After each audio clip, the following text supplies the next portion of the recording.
Yo, what's going on? This is Rocklan here. Welcome back to a brand new video. In this video, I'm going to be teaching you how to make your very own 3D Valorant thumbnails using Blender and Photoshop. Of course, if you don't have Photoshop, then you can follow along in a free software such as GIMP. I'll leave a link to that down in the description as well. Make sure to like and subscribe if you find this video helpful at all, as well as check out all the other videos on my channel. I make a ton of Valorant / gaming montage editing tutorials, that sort of thing. So if that interests you, make sure to go check those out. And without any further ado, let's get on with the video. Okay, so the first thing you're going to need to do before even considering getting started is finding some kind of inspiration. So as you can see here, I'm literally just scrolling through Google Images, clicking on some. They'll have links onto their portfolios. I recommend finding 2 or 3 thumbnails in the kind of style that you're going for and making sure that you have a solid idea of what you want to make before you actually start doing it. Now, the inspiration for my thumbnail didn't actually come from any thumbnail at all, really. I was watching a 3D edit made by Enigma, and there was this one scene where Jet does a flip in midair, lands, and dual wields sheriffs, and I saw that and thought that that might make a cool thumbnail. So I'm going to take that general idea and then put my own spin on it, and we'll see how it goes. Okay, so for this tutorial, to create the actual 3D render that we're going to be creating our thumbnail with, we're going to be using a software called Blender. It's a free 3D animation software. I'll leave a link in the description where you can go and download it, and I'll also leave a link to my Valorant model pack. So check that video out, head to the description, and you'll be put onto this Google Drive page where you've got all the agents and some weapons, maps, that sort of thing, all already modeled for you, so you can download them again free of charge and import them into Blender. So in my case, I want to use Chamber as my model, so I'm going to download Chamber here. You'll see there's simple, first person, and complex. For thumbnails and that kind of thing, I recommend you go with the complex one because it's going to have more bones that you can control, so you'll be able to actually do facial expressions and stuff which you wouldn't be able to do with the simple one. And once you downloaded it, you're going to want to find where you saved it in your file manager, and then you can either open this file directly, and if you're going to do so, then make sure you make a copy so that you always have a clean version, or what I'm going to do instead of that is actually load up Blender and import it into a new project. So as you can see, come up to File, Append, and then find where you saved it, double click on it, come down to Object, select both, and hit Import. And now if we come to the top right corner and click Material View, you'll see that we've now got the textures applied to our model. Now to move around in Blender, you just hold down the middle mouse wheel and move your mouse around to pan around, and you can scroll in and out to zoom in and out. Now with the bones selected, come up to the top left corner, and where you see it says Object Mode, go into Pose Mode, and you'll see the color of the bones all change. Now if you select the rotation gizmo and click on a bone, you'll be able to drag the X, Y, and Z axis. We've got the X is red, Y is green, and Z is blue, and you'll be able to rotate each bone around that angle to position the bones in whichever way you see fit. Now if you don't want to manually position the character, then you have 2 different options. So the first option is when you go and get the model pack, check out the actual video itself, and in that video is a tutorial on how to apply in-game animations to the models. So for example, if you want a reload animation or an animation in-game, you can apply that and then use a single frame of that animation and render that out and use that for your thumbnail. Alternatively, in my previous video, I show you how to use a tool called Mixamo where you can apply motion capture animations to your characters. So again, if there's any animations on there that you like, you could apply that, import that into Blender, and then use a single frame of that for your thumbnail. Another piece of software that I showed you in that video called Cascada actually allows you to use AI to position your character more convincingly and realistically if you want to go down that route as well. So yeah, if you don't fancy posing the character manually, check out either the model pack video or my previous video for some alternatives. I'll leave the links to both of those videos down in the description, but for this video, I'm going to be posing the character manually. Now, because we picked the complex model, we've got quite a lot of bones here that we don't necessarily need yet. So to avoid confusion, if you just select all the bones on the face, press H on your keyboard to hide them, and now you won't be able to see them. They're not deleted, they're just hidden, so it's a bit of a less cluttered workspace. If you want to get them back, you just press Alt H and they'll reappear. Now I'm going to show you how to add weapons and other props to the scene and parent them to the model so that they move with the character's hands, for example. So come up to File, Append, just like we did previously, find the weapon that you downloaded, go into Object, select them both, and hit Append. So here, as you can see, the weapon has been appended and it's in our scene. So start by selecting the armature and then coming over to the Object Constraints panel, take the eyedropper and select the armature from the character, and now what you would typically do is come into the bones and search for R_weapon point. So that's going to be the weapon point of the right hand, but this model seems to be a bit bugged. I'm not sure why. So test this bone first, otherwise you've got weapon master, but in this case neither of those work. So what I actually have to do is use the middle finger of the right hand as as sort of an alignment. Now that doesn't matter too much because we're just making a static image for a thumbnail, whereas if you were doing an animation, then getting the correct weapon point to parent to actually does matter. But for this purpose, that is totally fine. And now, as you can see, I'm just going to rotate it so it lines up with the hand. And now if I move the elbow, you'll see the weapon is now basically stuck to the character's hand. And now here you can just see me messing around with the fingers to try and get them to look like they're actually, gripping the gun. Now this is going to be a lot of trial and error. Eventually you'll get something that looks pretty good. If you're struggling to rotate the fingers or weapon exactly how you want to, then at the top you'll see it says global. If you change that to local, it will actually change essentially where the axes are based off to the object itself rather than the entire scene, which in the case of the fingers makes them bend a lot more like how you would expect. Okay, so as you can see, I've spent a little bit of time moving the character's bones around to get a position that I'm happy with. The bottom half of the character looks a bit off, but I don't really care about that because I'm going to be positioning the camera just to sort of capture the upper body, so I don't need to worry about what's going on down there. And you can see I've also imported another weapon. As for facial expressions, I've got just sort of like a slight smirk, and I've also moved his eyebrows. To make facial expressions easier, I've just unhidden the bones, and then if you come over to the bones panel and tick names, you'll be able to actually see the names. So each bone has a different name and it basically explains exactly what that bone does. Now once you've got a pose that you're happy with, the next step is adding a camera to your scene. Now the camera is essentially going to be the perspective of where the sort of image is rendered from. So make sure you're in object mode instead of pose mode and press Shift A on the keyboard and select camera. Then you can click the little camera icon here or press 0 on your numpad to go into camera view. And now the easiest way I found to move the camera around is by coming up to edit, preferences, and then in the keybinds, if we search for fly, you'll see we got walk/fly. If you change this to Shift F, the only reason I say Shift F is because that's what it was bound to in Blender 2.7, and then for some reason they unbound it in 2.8 onwards, as far as I'm aware. So essentially what that means is when you're back in your camera view, if you press Shift F, you'll get this little crosshair on the screen. And now just like you're playing Valorant, you can use W, A, S, and D to move the camera around. Move your mouse to change the direction that the camera's pointing. If you want to go slower, you can scroll wheel down whilst in this state with the crosshair, and that will make you much slower. If you scroll wheel up, then you'll get much faster. So essentially just fly around and find the perspective of where you want to basically take the picture from. Now you'll see if we swap over to rendered view, it's actually pitch black. Now rendered view is what we're going to be actually seeing when we render the thumbnail itself. So in order to stop it from being black, we need to add some lights to the scene. So we can do that by pressing Shift A and then choosing light. So in this case, I'm going to choose a point light, and you'll see as I move the light around how the light affects the character. Now we are in Eevee, which is the rendering engine that is default in Blender, which is a rasterized render engine, basically meaning it's sort of faking the lighting effects and things like that. Pretty much how a game works. There is another render engine in Blender called Cycles, which is a path trace render engine, which is going to provide a much better result. So if your PC can handle it, I'd recommend switching over to Cycles. In the render settings, make sure that you have denoise enabled for both the viewport and the renderer, and open image denoise is the best option. Now, bear in mind, to use Cycles quickly and efficiently, you're going to want to have a decent graphics card. So if you've got an older NVIDIA GPU, so a GTX card, non-RTX card, then in Preferences under System, make sure you select CUDA. If you have an RTX graphics card, make sure you select Optics. If you have an AMD graphics card, select HIP. And if you have an Intel GPU, then use One API. If you're on a Mac, you'll have Metal available as well, so make sure you choose that. Otherwise, if none of these options are available to you, you can render on the CPU, but just be aware that that might take a bit more time. As for lighting, again, there's multiple different types of lights that you can use, so I'm just going to do a really basic lighting setup. So I'm going to start with sort of a rim light, so we're going to want to get light behind the character to sort of make a rim around the edge of the character's body. So for that, I'm just going to use 2 area lights, I think, and then we'll probably use the sunlight around the front and just create something super simple. You can change the power of the lights over in the lights properties, as well as the color and various other settings like that. So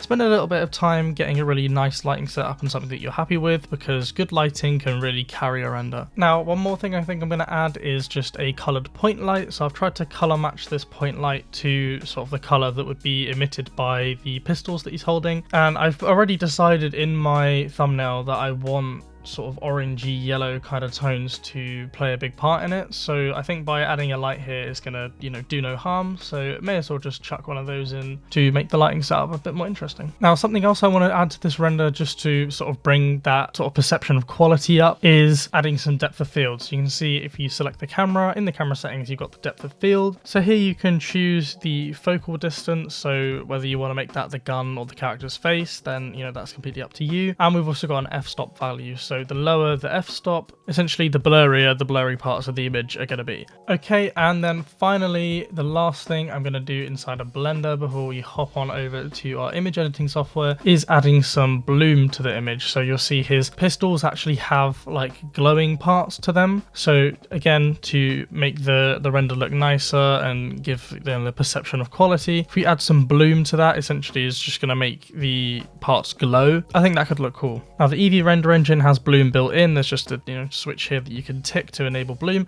Cycles doesn't have that, so we have to do it in compositing, and I'll show you how to do that now. Okay, so at the top, if we click to go into the compositing workspace and tick use nodes, we then need to add a render layers and composite node if yours aren't put there already, as well as a viewer node. And you'll see that if we connect up our render layer into the viewer, we'll be able to see our render. Now, it's important that you just do a quick render before doing this, otherwise you won't see anything. So to do a quick render, press F12. Otherwise, you can go up to render and then render image and just let it render enough. You don't have to render the whole image, just let it render enough that you have a decent image that you'll then be able to see through the viewer. Then to add the bloom, we're going to add a glare node. So again, Shift A and type glare. Add that node and you'll see that immediately it adds these glowy streaks to our image. You'll see around the ends of the guns there. We're going to want to swap that over to fog glow, and then we can mess around with these settings to get the bloom to look exactly how we want it to. Now, as you can see here, this is with the bloom off and this is with the bloom on. So it does actually make quite a difference. And once you're happy with your image, press F12 on your keyboard or come up to render and render image. And now we're just going to sit here and wait for this render to finish. You'll know it's finished if you look at the top of the image. You can see a sample count there. It'll be finished once we reach those maximum samples, and then at the end it will add our bloom on. So just wait a few seconds for that to be done. And once it's done, you're going to come to image, save image as, and choose where you want to save it to. Now, once we saved our image, we'll move on to the second part of the tutorial. But just before we do that though, we need to make sure that the video we're pairing this thumbnail with is top-notch quality, and one way we can do that is with some awesome music from this video's sponsor, Licked. Licked provides an outstanding service allowing you to license and download tracks from a music library containing more than 1.2 million mainstream songs to give you the power to enhance your YouTube videos without the need to be concerned about copyright claims. Licked offer music from some of the world's biggest artists like Dua Lipa, Coldplay and Justin Bieber. Watch as your channel grows as audiences watch and engage more with your content when you use recognizable music. Engagement is super important to growing your channel as the YouTube algorithm really values a video's watch time, and if you can get someone to watch your video for longer by jamming to some great music, you're well on your way to increasing your reach as YouTube recommends it to even more people. Don't believe me? Just look at these top YouTubers using Licked to amplify their content to new heights. Licked is a really important tool in any creative's tool belt, as by downloading and licensing your music legally through Licked, you can stay protected from any copyright claims from YouTube's Content ID system flagging your video. And the consequences of getting your video flagged could result in demonetization, your video's reach getting limited, your work being banned in entire regions, or even a copyright strike on your channel. Licked takes care of any claims, so you don't have to worry. So why wait any longer? Begin enhancing your content now and propel your channel forward with the help of Licked. And just to prove how awesome of a service this is, they're offering an exclusive 50% discount off your first mainstream track purchase, accompanied by a free 14 days access to their comprehensive stock music collection. So grab this opportunity now and elevate your content to the next level. Okay, so now for the next part of this tutorial, we're going to move on to the actual image editing itself. So I'm going to do this inside of Photoshop, but you'll be able to follow along inside of a free image editor like GIMP or Paint.net, as well as something else like Affinity Photo, for example. However, if you do want Photoshop, I'll leave a link in the description to where you can go and get it. Okay, so let's start off by creating a new file, and we're going to create it at the size of 1920 by 1080, and you'll see it'll open up here onto a blank white background. Okay, so now what you're going to want to do is drag and drop the render that we made in Blender into your project just like this. And now we're going to unlock the background layer and delete it, and then we're going to right click on the layer, rasterize the layer, and now we're going to create a copy and hide the bottom layer. That way we always have one clean copy available to us if we need it. Now I recommend selecting your layer and pressing Ctrl T to bring up the scale and rotation options, and just messing around with the positioning of the render slightly, because it's not always guaranteed that you're going to get it exactly perfectly how you'd like it inside of Blender. And now I'm happy with the composition that we've got here. And now it's time to move on to selecting a screenshot to put for the background. So for this, I'm going to be using my free Valorant screenshot pack. If you haven't downloaded it already, check out the link in the description where you can go and download it. It's completely free. There's hundreds of Valorant screenshots inside of this pack. And I'm just going to scroll through some of the images until I find one that I like. So I think for this thumbnail, I want to go with an icebox screenshot. So I'm going to pick one that I like and drag and drop that into the project. Now we've selected the background that we like. Let's make this layer the bottom layer. Again, right click on it, rasterize. I'm going to make a copy and hide the bottom layer, just so again we have a clean version. Now for this thumbnail in particular, because I've added this sort of orange glow to him, I'm going to want to try and pick a nice contrasting color to that. So I think I'm going to go with sort of a dark blue. So the way that I'm going to accomplish that is by essentially changing this background to be a nighttime scene. And the way that I'm going to do that is by applying a LUT or a lookup table. And Photoshop has a bunch of nice built-in ones. So we're going to create an effect layer, choose color lookup, and then from the presets we can choose a LUT that best suits us. So the ones I'd recommend for our use case are foggy night, moonlight, and night from day. I'm going to go ahead and use night from day. Now what we're going to want to do is blur the background. So obviously if you imagine how our render is, the foreground is blurred, the character's in focus, and following that logic the background should be blurred as well. It also helps bring more attention to our actual render itself if the background's not in focus. So we're going to go filter, blur, and I'm going to choose lens blur, and we're just going to drag up the radius until we get a blur that we're happy with and hit OK. And now we're going to create a new layer, drag that layer below our character render, choose gradient. I'm going to use our foreground color, which in my case is this nice orange color. So you'll start to see what I mean with the sort of two-tone color design that I'm going for with this thumbnail. And once we're happy with our gradient, I think our character needs to stand out a little bit. So we're going to create a new effect layer, choose brightness and contrast, and then we're going to make this a clipping mask on top of our character layer. So by holding Alt and clicking the line between the two layers, you'll be able to clip it to the character layer, and then we're going to just mess around with the brightness and contrast here until we get something that we're happy with. So for the next part of this thumbnail, I want to make the background more dynamic and interesting. So to do that, I'm going to use some smoke. If you just search up smoke overlay, PNG, or whatever into Google, you'll be given a ton of options. Just make sure that you download one that you have the rights to use, and then drag and drop it into your project just like this. Then all we're going to do is drag it to be the top layer of our project just so that it's easier to see, and then we'll scale it to fill the screen. Apply that scaling, and then we're going to change the blend mode of this layer to screen, and that's going to remove the black background. And then we're going to drag the smoke layer down to where we want it. So I'm actually going to be putting it behind the gradient overlay. That way the orange color will be applied to the smoke. Now we're just going to apply a little bit of blur to the smoke so that it blends into the background a bit more. So filter, blur, Gaussian blur, and we'll do just a small amount and apply that. And now we're going to add one more smoke layer just so that we have a bit more depth to our smoke, and we're going to essentially just repeat the process. Now what we're going to want to do is try and separate our render a bit more from the background. So the way we're going to do that is by creating a new layer and then select the brush, make a nice big brush with 0% hardness, and then we're just going to paint white behind the character like this and change the blending mode of this layer to overlay. And let's also put a dab in the sky as well to make the background a bit more interesting. Then we can essentially treat this like moonlight when we come to shade our character later. Now all I'm going to do is add a little bit of shading to our character. So I'm going to create another orange gradient just like we did before on a new layer, and then I'm going to clip this to the character itself, and we're going to drag the opacity right the way down. And now we're going to rinse and repeat with a black and white gradient, but this time we're going to change the blend mode to overlay, and you'll see that that's just going to add a bit more shading to our character. Now here I decided that the smoke in the background is a bit too bright, so what I've done is just dragged both the smoke layers beneath the lookup table that we applied earlier, and now it's made them blend more into the background, which I think looks a lot nicer. Now what I'm going to do is create a new solid color layer, and we're going to choose the color of the orange that we used earlier. Going to clip it to our character just like the other masks beneath it, and we're going to change the blend mode to soft light. And essentially what we're going to do now is with the mask of that solid color layer selected, we're going to paint black, which is going to remove the color, and then if we paint white on this mask, it's going to reveal the color underneath essentially. So what we're going to do now is just go around the character, and we're going to apply shading to our character where you would expect the light essentially from the surroundings to bounce off of the character if it were actually there. Okay, so here you can see what it looks like with the shading and without the shading. So I think it's actually a super important step and really ties the whole image together. So make sure you spend a decent amount of time getting this to look right. As you can see here, I even added little details around the edge of his glasses. And then next up, we're going to do the exact same thing, but instead of for the orange now, we're going to move on to the blue. So from the moonlight in the sky, we're going to add a solid blue layer, change the blending mode to soft light, black out the mask, and then we're going to essentially do the exact same thing again.